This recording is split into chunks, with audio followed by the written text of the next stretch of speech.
Today we talk about how much sex is enough. I'm Dr. Mark Amols, and this is Taco Bout Fertility Tuesday.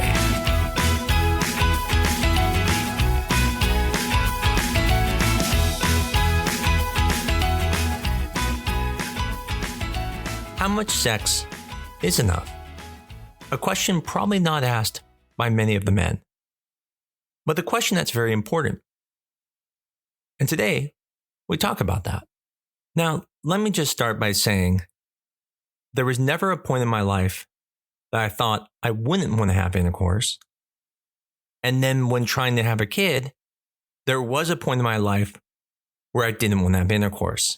Because, as many of you find, yes, it could be fun, but it also can be a chore when you're trying to do it at specific times and you're not doing it spontaneously.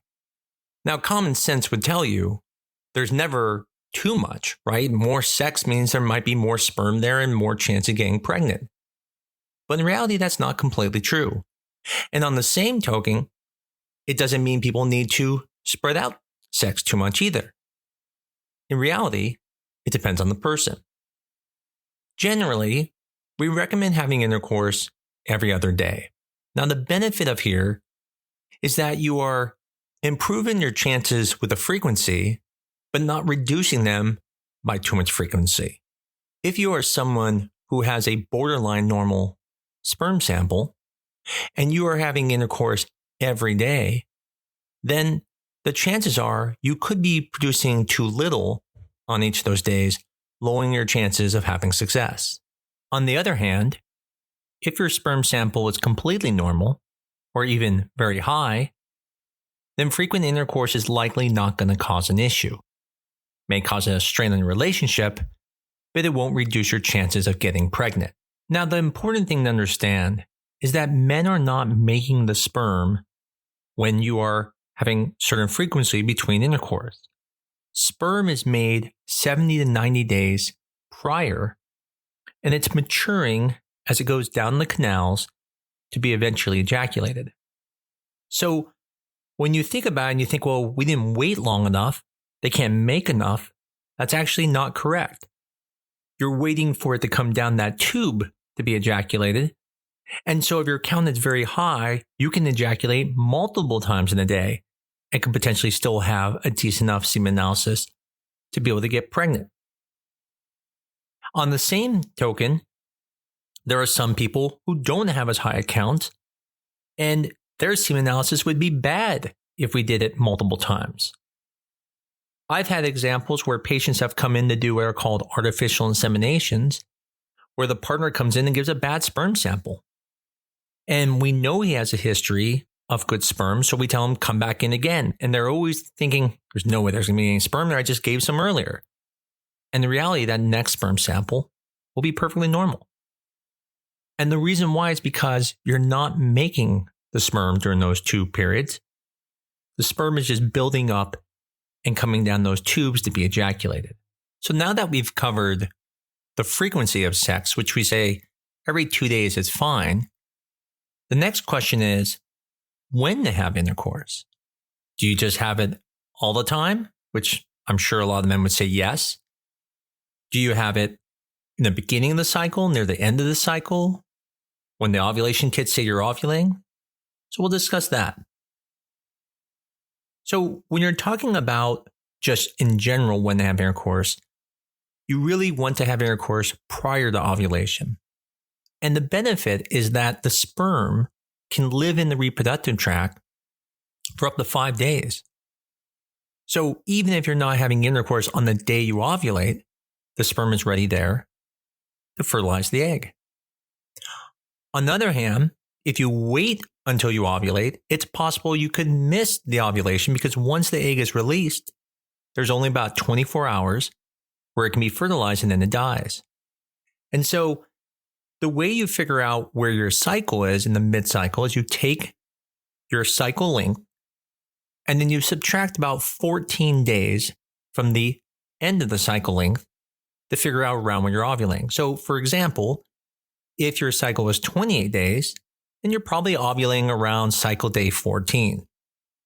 If your cycle is, let's say, 35 days, then you're likely ovulating on cycle day 21. I would recommend that you should probably start having relations 3 to 5 days before you ovulate. So if you're that 28-day cycle person, you would start on cycle day, say, 9 to cycle day 14. Now, not all of us are fortunate enough to have enough time and freedom to have relations as many times as we want. And so some of us use ovulation kits to not only help us know when you're ovulating, but sometimes they'll also make it so you don't have to have relations too much to get pregnant. Now, with ovulation kits, it's important to understand they do not test for ovulation. What they test for is anticipating ovulation by looking at a hormone called LH, luteinizing hormone. Now, I've gone over this in other topics before where I've explained not everyone is a good candidate for ovulation kits, what are actually called ovulation predictor kits, OPKs.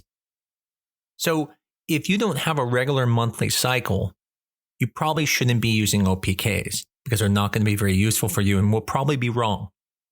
But generally, just like we talked about with intercourse being between cycle days 9 and 14, that's around the time you start the ovulation predictor kits, either cycle day 9 or 10. And then it doesn't mean you can't have intercourse before then, but once you see it positive, you're wanting to have intercourse that night and then again 24 hours.